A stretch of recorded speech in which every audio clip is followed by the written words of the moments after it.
नमस्कार, इन खबर में आपका स्वागत है। मैं विद्याशंकर तिवारी हूँ। बीजेपी की सांसद साध्वी प्रज्ञा ठाकुर बोलें और विवाद न हो, ऐसा हो नहीं सकता। एक बार फिर उन्होंने गांधी जी के हत्यारे नाथूराम गोडसे को देशभक्त बताया है और इस बार वो किसी चुनावी प्रचार या रैली में नहीं बोली, बल्कि उस लोकसभा में बोली जहाँ पे कि उनके सारे के सारे नेता मौजूद थे। जो पूरा रेफरेंस था वो था कि एसपीजी एक्ट 1988 में संशोधन बिल पे चर्चा हो रही थी। इसी दौरान डीएमके के जो नेता हैं ए राजा, उन्होंने कुछ गोडसे का ऐसा उदाहरण दिया जिसका सेंस निगेटिव था, यानी कि आलोचनात्मक और निगेटिव सेंस में उन्होंने गोडसे को उद्धृत किया।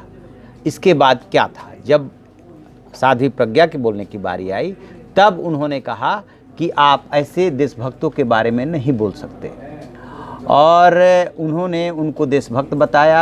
कहा कि आप देशभक्तों का उदाहरण मत दीजिए। साध्वी के इतना कहते ही विपक्ष के नेताओं ने सदन में विरोध शुरू कर दिया। हंगामा तो होना ही था, हंगामा हुआ और उसके बाद भी हंगामा मचा है।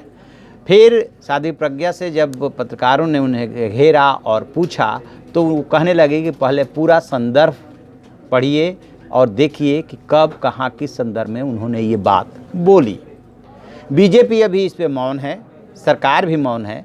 लेकिन मैं पिछला उदाहरण आपको दूं कि इसी साल जब लोकसभा का चुनाव हो रहा था और भोपाल से वो दिग्विजय सिंह के खिलाफ चुनाव लड़ रही थी, उस वक्त वो मीडिया में सुर्खियों में रहती थी। उसी दौरान उन्होंने चुनाव प्रचार के दौरान नाथूराम गोडसे को देशभक्त बताया था और साथ में ये कहा था कि जो लोग उन्हें आतंकवादी कहते हैं उन्हें अपने अंदर झांक कर देखना चाहिए। ऐसे लोगों को इन चुनावों में लोग मुंहतोड़ जवाब देंगे। इस तरीके से देशभक्त, उन्होंने कहा कि देशभक्त थे नाथूराम गोडसे, देशभक्त हैं और देशभक्त रहेंगे।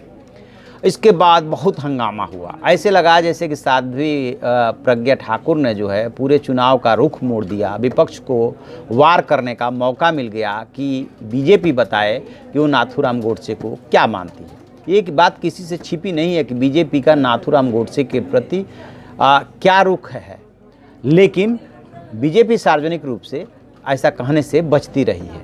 ये मामला प्रधानमंत्री तक पहुंचा और एक टीवी चैनल के इंटरव्यू में जब उनसे पूछा गया तो उन्होंने जो है इस पे नाराज़गी जाहिर की थी और कहा था कि गांधी जी या गोडसे के बारे में जो भी ऐसी बात कहता है, जो भी बयान दिए गए हैं, ये बहुत ही ख़राब बात है। और जिस तरीके से गोडसे को लेकर के उन्होंने कहा, उस समय तक जब पार्टी का दबाव पड़ा तो प्रज्ञा ठाकुर ने माफ़ी मांग ली थी।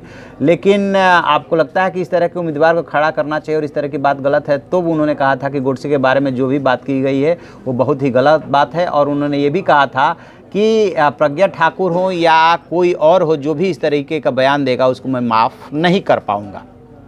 प्रधानमंत्री जितना सख्त शब्दों में नाराज़गी जता सकते थे, उन्होंने नाराज़गी जता दी थी। लेकिन अब जो बयान आया है प्रज्ञा ठाकुर का, प्रधानमंत्री भी उसी लोकसभा के सदस्य हैं, प्रज्ञा ठाकुर भी हैं, गृह मंत्री अमित शाह भी हैं और पार्टी के जितना टॉप ब्रॉस है वो सब लोकसभा में हैं और उसी लोकसभा में जो है प्रज्ञा ठाकुर ने ये बयान दिया है। तो अब देखने वाली बात ये है, बताया ये जा रहा है कि लोकसभा की कार्रवाई से उसको निकाल दिया गया, क्योंकि स्पीकर को जब ये लगता है कि इसको नहीं रहना चाहिए तो ये जो भी कर्मचारी देख रहे होते हैं उसको बोलते हैं कि इसको रिकॉर्ड से हटा दिया जाए।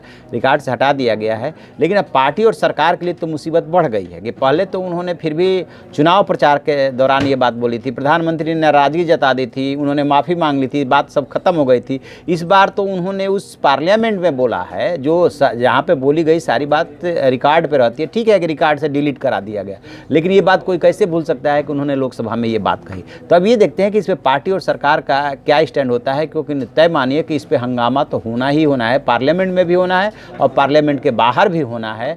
और क्योंकि ये सीधे सीधे जो है ना, इससे जो भी साध्वी प्रज्ञा ठाकुर बोलती हैं वो लोगों से जुड़ जाता है और विपक्ष जो है वो घेरने की कोशिश करता है। तो देखते हैं आगे कि इस पर क्या हंगामा होता है। तो आप ऐसी खबरों के लिए देखते रहिए हमारा डिजिटल चैनल इन खबर। Thank you. इन खबर चैनल को सब्सक्राइब करें और बेल आइकन दबाना ना भूलें।